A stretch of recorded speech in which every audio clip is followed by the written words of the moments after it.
నమస్తే. ఈరోజు మన స్టూడియోలో ప్రముఖ జ్యోతిష్య వాస్తు నిపుణులు శ్రీ లలితాదేవి ఉపాసకులు బ్రహ్మశ్రీ నానాజీ పట్నాయక్ గారు మనతో ఉన్నారు. గురుగారితో మాట్లాడదాం. గురుగారు నమస్కారం. శ్రీమాత్రే నమః. గురుగారు, శ్రీ విశ్వవాసు నామ సంవత్సరంలో కన్యా రాశికి ఈ సంవత్సరం అంతా ఎలా ఉండబోతుంది? ఆదాయం, వ్యయం, రాజపూజ్యం, అవమానం, ఇంకా అన్ని విభాగాల్లోనూ ఈ రాశి వారికి సంవత్సరం అంతా ఎలా ఉండబోతుంది గురుగారు? చాలా చక్కగా అడిగారండి. ఈ విషయాలు చెప్తుంది నేనైనప్పటికీ కూడా చెప్పిస్తుంది సాక్షాత్ లలిత అమ్మవారిగా భావిస్తూ ఈ యొక్క లగ్నము లేదా రాశి వారి కనుక చూసుకున్నట్లయితే వీళ్ళకి ఆదాయం చాలా బాగుంది. కన్యా రాశి వారికి 14-2 అంటే 14 ఆదాయం, వ్యయం 2, రాజ్యపూజ్యం 6, అవమానం 6గా ఉంది. అయితే వీళ్ళకి రాజ్యపూజ్య అవమానాల విషయంలో మరీ ఎక్కువగా ఉంది కాబట్టి అవమానం తగ్గించుకోవాలి. ఇది ఒకటే, మిగతా అంతా బాగుంది కాబట్టి వీరు చేయవలసింది ఏమిటి కన్యా రాశి వారు అంటే ఎక్కువగా పెసలు దానంగా ఇస్తూ ఉన్నా, లేకపోతే కందులు దానంగా ఇస్తూ ఉన్న రాజపూజ అవమానాల్లో చాలా మటుకు బ్యాలెన్స్ అవుతుంది. ఎక్కువగా వీళ్ళు గోవులకి క్యారెట్స్ తినిపించడం కానీ, అదేవిధంగా లలితా సహస్రనామాల్లో ఓం కనకాంగద కేయూర కమనీయ భుజాన్వితాయే నమః ఖచ్చితంగా వీళ్ళకి మార్పు వస్తుంది అవమాన విషయంలో. అలాగే మరొక విషయం ఏంటంటే వీరికి ఇంతకాలం నుంచి కేతువు రాశిలో సంచరిస్తున్నాడు. మీరు గమనించండి, ఎనీ కన్యా లగ్నం ఆర్ కన్యా రాశి వారికి మీరు కనుక ఏమంటే సంవత్సరంన్నర నుంచి కొంచెం ఏదో తెలియని ఒక డిప్రెషన్ లాగా, ఏదో ఆటంకాల్లా ఉందండి అంటే అవునండి అంటారు. ఎందుకంటే కేతు ప్రభావం అది. అంటే మనకి దేని మీద ఇంట్రెస్ట్ లేకుండా చేయడం, అవమానం, అంటే ఒక రకమైనటువంటి బాధ, వైరాగ్యాన్ని ఇస్తూ ఉంటాడు అనమాట. కేతువు యొక్క లక్షణం అది. ఈ కేతువు ఎప్పుడైతే మనకి జూన్లో వెనక్కి వెళ్తాడో, అంటే మన సింహరాశిలోకి వెళ్ళిపోతాడో కేతువు, అక్కడ నుంచి చాలా మటుకు రిలీఫ్ వస్తుంది. సర్వసాధారణంగానే వీరికి ఏంటంటే కన్యాలగ్నం వారికి మేనేజింగ్ స్కిల్స్ ఎక్కువగా ఉంటాయి. అంటే ఎటువంటి సిచ్యువేషన్స్నైనా, ఎటువంటి వర్క్నైనా మేనేజ్ చేయగలుగుతారు వీళ్ళు. అంత మేనేజ్ చేసే నాకు ఏమిటి ఆటంకాలు అనిపిస్తూ ఉంటుంది. ఆ దోషం ఇక్కడ నుంచి పోతుంది ఒకటి.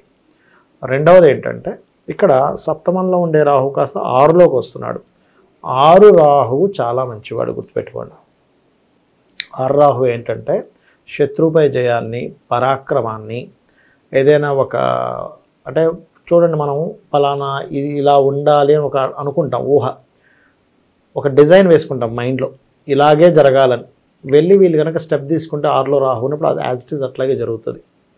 ఒక సినిమాటిక్ లాగా రాహు ఛాయాగ్రహం కదా, అందుకని. అలాగే మనకి ఈ గురువు దశమంలోకి మారుతున్నాడు. భాగ్యంలో గురువు ఉన్నాడు, మంచిదే ఇంతకాలము.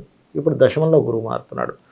దశమ గురువు ఏం చేస్తారంటే ఈ జాతకులు ఒక్కలే కాకుండా వీళ్ళ జీవిత భాగస్వామి ఎవరైతే ఉంటారో వారికి కూడా ఏదైనా విద్యా సంబంధించిన విషయంలో ఇంప్రూవ్మెంట్స్, ఉద్యోగ సంబంధించిన విషయంలో వారికి కూడా ఉద్యోగాలు రావడము, ఇటువంటివి ఎక్కువగా ఉంటాయి. అంటే వీళ్ళతో పాటు వీళ్ళ పార్ట్నర్స్ కూడా, జీవిత భాగస్వామి కూడా. దీంతోపాటు వీళ్ళు గతంలో ఏవైతే బ్యాక్లాగ్స్ ఉన్నాయో, దశమంలో గురువు ఉన్నప్పుడు చతుర్థ భావాన్ని చూస్తాడు గురువు.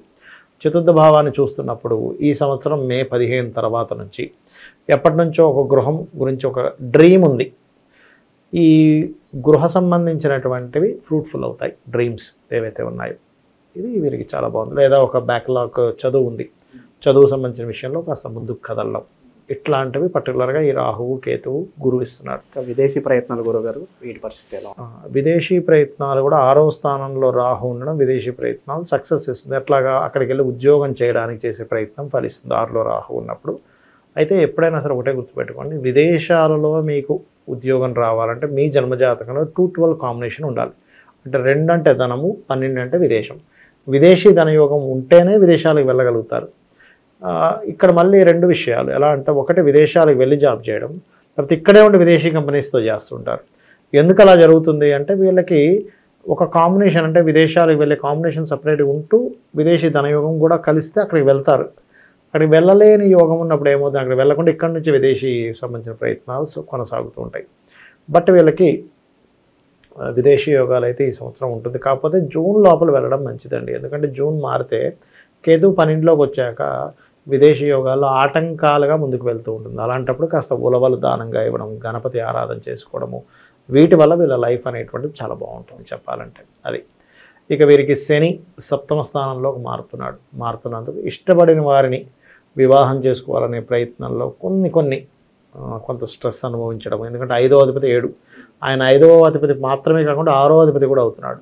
కాబట్టి ఏంటి, వాటి మూలంగా కొంతమందికి శత్రువులుగా మారడం. సో ప్రేమ వివాహాలకి కాస్త ఇబ్బంది అనుకోవచ్చు. కొంత శత్రువులు మారుతారు, అందులో కొన్ని గొడవలు అవుతాయి, కొంతవరకు వాళ్ళ ప్రయత్నం కూడా ఫలిస్తుంది అనేటువంటి చాలా స్పష్టంగా శని భగవానుడు సప్తమంలో ఉండి చూపిస్తున్నాడు. అది ఇక గురుగారు సినీ రాజకీయ ప్రముఖులకి ఈ రాశి వాళ్ళకి ఎలా ఉండబోతుంది గురుగారు? సినిమా ఫీల్డ్ వాళ్ళకి కన్యాలగ్నం వారికి చూసుకుంటే కనుక చెప్పాలంటే చాలా మటుకు బెటర్గా ఉంటుందండి. ఎందుకు అంటే మీకు ఈ గురువు దశమంలో ఉండి 2వ స్థానాన్ని చూస్తాడు, అది కూడా తులారాశిని చూస్తాడు. ఎందుకంటే వీళ్ళకి ధనస్థానం తులారాశి అవుద్ది కన్యారాశి వారికి. ఎప్పుడైతే తులని చూస్తాడో, తుల అనేటువంటిది ఏదైతే ఉందో అది కాస్త ఈ బ్యూటీ రిలేటెడ్ సంబంధించింది, క్రియేటివ్ రిలేటెడ్ సంబంధించింది, సినిమా ఫీల్డ్కి సంబంధించింది. ఇప్పుడు గురుబలం ఎట్లాగో ఉంది కాబట్టి కన్యారాశి వారికి సినిమా ఫీల్డ్ బాగానే యోగిస్తుంది. అయితే ఎప్పుడైనా సరే ఎవరికైనా సినిమా ఫీల్డ్లో రాణించాలంటే వాళ్ళ జన్మజాతకాల్లో చంద్రుడు శుక్రుడు చాలా బాగుండాలి. పంచమ స్థానం ద్వారా ధనయోగం రావాలి. కుజుడు బాగుండాలి. యాక్టింగ్ కదండి, ఒక దీన్ని పండించాలి యాక్టర్ అయితే కనుక. మళ్ళీ డైరెక్టర్కి అయితే వేరే కాంబినేషన్స్ ఉంటాయి. ఒక్కొక్క వ్యక్తి ఒక్కొక్కటి అవ్వడానికి different rules, regulations, combinations, formulas ఉంటాయి. అది వాళ్ళకు ఉంది అంటే అయిపోతుంది, పెద్ద విషయం కాదు. గురుగారు నిరుద్యోగులకు మంచి జాబ్ రావడానికి ఎంతకాలం పట్టవచ్చు అంటారు? మరి ఈ సంవత్సరం చాలా బాగుంటుందండి నిరుద్యోగులకి. ఎందుకంటే దశమంలో గురువు కదా. ఎంత మీకు లగ్నానికి బాధపడైనా గురువుకుండే మొదటి లక్షణం ఏంటంటే ఎంతో కొంత మంచి చేయడం. అంటే ఎలా అంటే ఇప్పుడు గురువుగారు ఉన్నారు స్కూల్లో టీచర్, ఆ పిల్లలందరూ వాళ్ళు ఎవరు అన్న సంబంధం లేదు, అందరికీ ఆయన టీచింగ్ చెప్తాడు. నల్లగా ఉన్నాడు నేను బాగా చెప్పాలి, తెల్లగా ఉన్నాడు నేను బాగా చెప్పాలి, ఇట్లా ఏముండదు కదా. పొట్టుకున్నాడు నేను పెద్దగా సబ్జెక్ట్ చెప్పను, పొడవున్న వ్యక్తి బాగా చెప్తా అండు. అందరికి ఒకేలాగా ఎలా చెప్తాడో ఒక గురువు అందరికీ మంచి చేసేవాడు గురుగ్రహం. మళ్ళీ పర్సనల్ చార్ట్లో మీకు ఆ గురువు పాడైతే వేరు, మళ్ళీ గురువు నీచంలో పడ్డాడు అప్పుడు గురుచండాల యోగం, అనవసరమైన వ్యసనాలకు గురవడం జరుగుతుంటుంది. కాబట్టి వీళ్ళకి ఈ సంవత్సరం ఉద్యోగ విషయాల్లో ఇంప్రూవ్మెంట్స్ ఖచ్చితంగా ఉన్నాయి.